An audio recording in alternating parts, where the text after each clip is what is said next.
Well, here it is. I know you're gonna put your hands together for this one.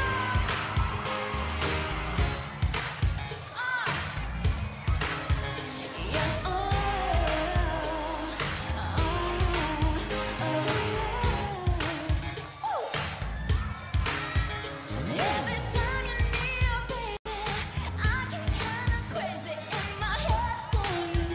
I don't know what to do.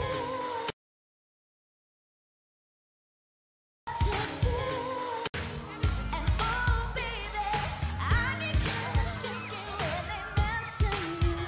I just lose my cool. But my friends tell me something that's come over me, and I think I know what it is. I think I'm in love.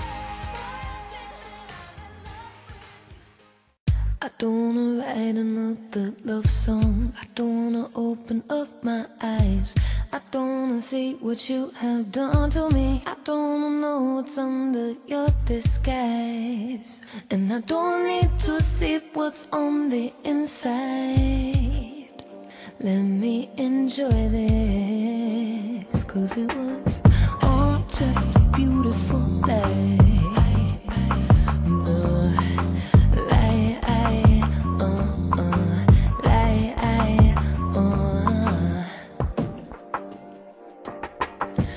Well, I just wanna keep on believing every little thing you ever said to me all was true. And I want to be sure you would love me too. I don't wanna know when it ended for you. Yeah. I want to be able to sleep at night. I want to hold my head up high. I want to feel like you were always mine. But it was all just a beautiful lie. It was all just a wonderful, terrible, wonderful. Yeah. You give me all of your love, babe, just to take it all away. Baby, when I didn't know you let me go, and now I feel like I can't breathe. I need you to lie to me. Yeah.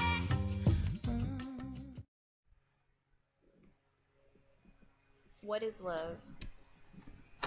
There seems to be a lot of confusion at this day and age about what love is and what it isn't. And there's a lot of things that we think are love that aren't. And with time, I've had to take a step back and reassess love and to figure out whether I'm trying to make a definition for myself. If we're trying to make a definition for ourselves of what love is versus having a true understanding of what love is. And the reason I'm making this is because I was actually inspired by listening to the interludes in the Lauryn Hill album from the 90s or whatever. I don't remember what year it came out exactly, but the kids in the video and the kids in the interlude and the guy that was like instructing the whole thing, the teacher, it's pretty interesting to listen to the children and their perceptions of what love is. And some of them are on point, and some of them you can tell are very inexperienced in life and haven't seen certain things or experienced certain things. But that's what brought me to make this video, because I know as women we are particularly vulnerable to to these fallacies and misconceptions about what love actually is. And we're easily sucked into things that we are under the delusion is love, and in reality it's something else.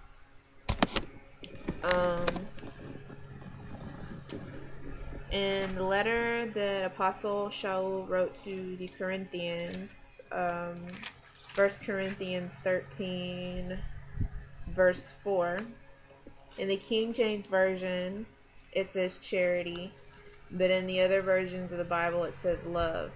But I'll go ahead and read I'll read what the King James says. It says, charity suffereth long and is kind. Charity envieth not. Charity vaunteth not itself. It not puffed up. Is not puffed up. Doth not behave itself unseemly. Seeketh not her own.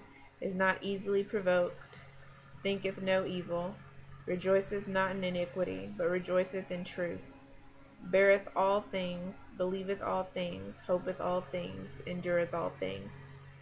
Charity never faileth, but whether there be prophecies, they shall fail. Whether they be tongues, they shall cease. Whether there be knowledge, it shall vanish away. For we know in part, and we prophesy in part.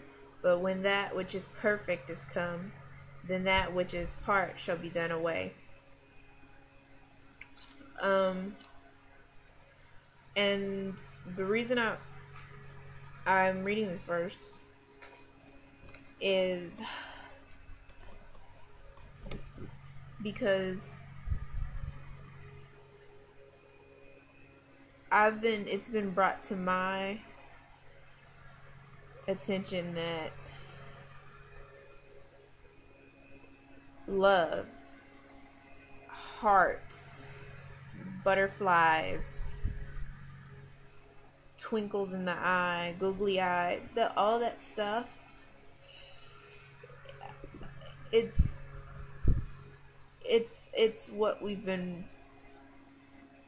conditioned to believe love is. And the scriptures say, the heart is wicked above all things. Who could know it?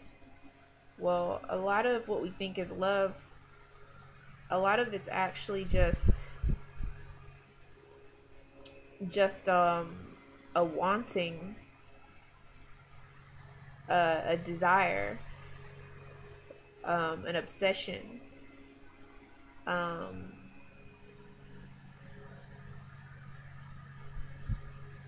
stumbling block sometimes, it's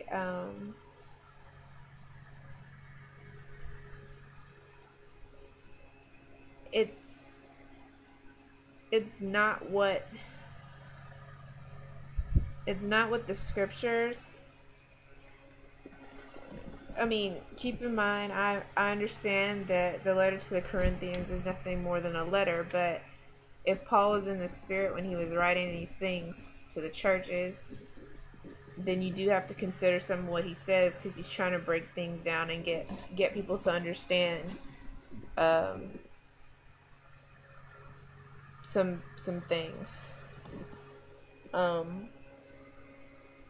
That means we're under a delusion of what love is, and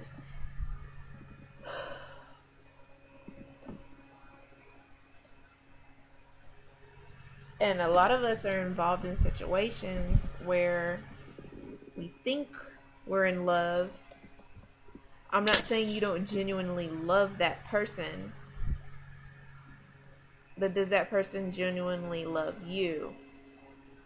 And you can see,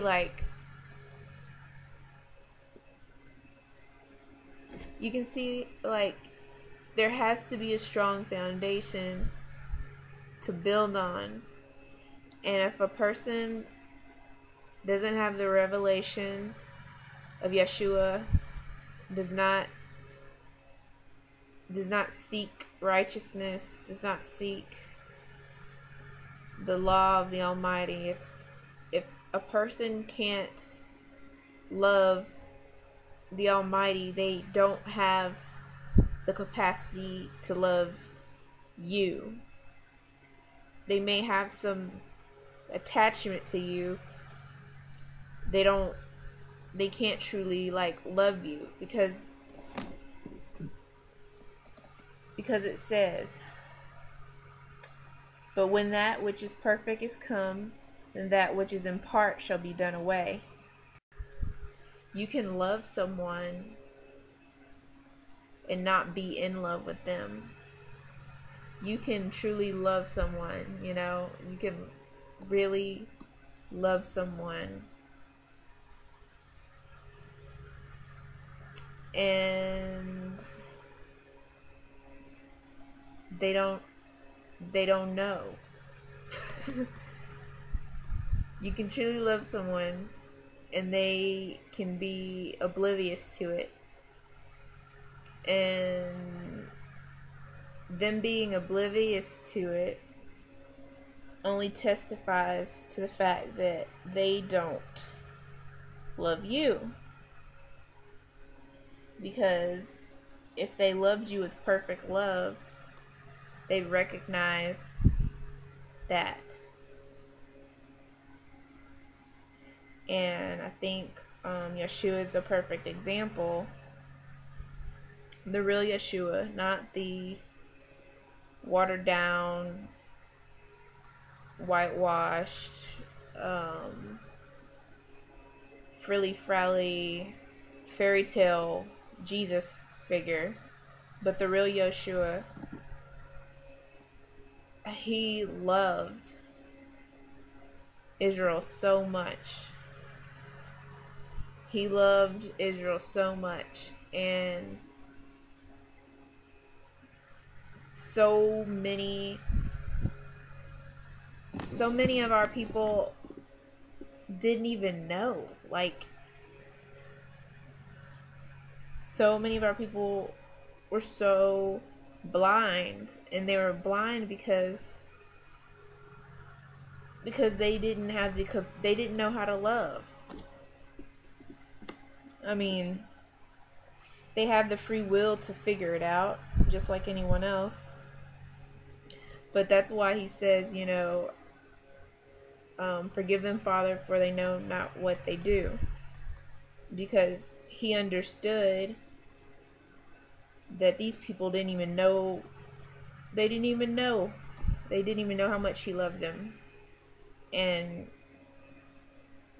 they didn't even know how to love him. And that's what he was sent for.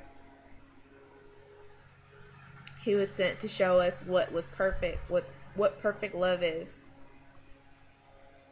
And so, just in conclusion, I just want to wrap up that what we perceive as love, what the media pushes as what love is, Valentine's Day,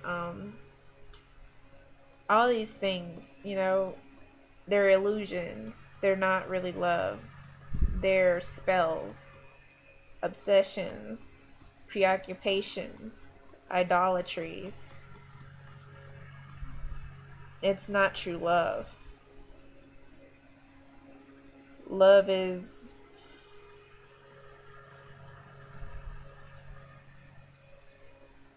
you're responsible for your love for others. Love, they say love is a two-way street. Well, ideally it is a two-way street. Ideally, you love someone, they love you back. But in reality, you work out your own salvation in fear and trembling. And you can't make people love you who don't accept the truth of the Messiah. You can't make people love you that don't like the truth. They're responsible for loving you. Your brothers, your sisters, they're responsible for their love for you. You're responsible for your love for them. And at the end of the day, you know, you can love someone You can love someone and they can completely hang you out to dry if you let them. Don't let this world's definition of love confuse you to the point where you are someone's doormat. You can love someone and they can be completely oblivious to it. And that's not your burden to bear.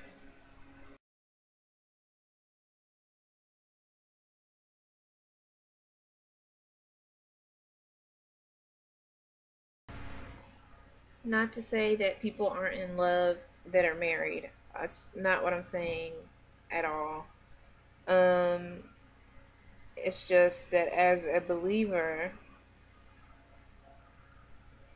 in Yeshua and having a certain understanding of what love truly is, you know the real thing from the imitation, basically, is what I'm saying. So two people that are on the same page about that, as far as in denying the Messiah, they have a semblance of love, which is basically what we see so much in media and whatnot. They're on one accord in their discord. So, yes, they care about each other. They just don't know what true love is. Those of us who have been delivered understand what true love is. And for us, outside of the Messiah, it may be harder to find somebody that is on the same page with us as far as knowing the real thing when they see it. So, and that would also explain why in the Bible it says that we shouldn't be unequally yoked together with unbelievers, because you're not on one accord with that person. And unfortunately, this world is dominated by Ashatan. So if one of you is a believer and one of you is not, one of those forces has to overcome the other. And if your seed is being sown among thorns, it can choke the word and arrest your development to the point where you can't evolve in your walk with the Messiah and in a perfect marriage in which they're both believe in the Messiah in truth. They can grow together. So I'm not saying that people that are married don't care for each other. That's not what I'm saying. I'm saying they don't know the fullness of what true love is. Not a lot of people know the fullness of what true love is. And so I'm just basically saying I'm also not saying if you are a believer and your husband is a non-believer or vice versa that you should leave that person. I'm not at all saying that. I'm just trying to give you some understanding as far as how to navigate it. And if you're involved in fornication and you're under the delusion that it was love, I'm trying to give you some understanding to flee that. But that's basically all I'm trying to say. I hope that clarified my point.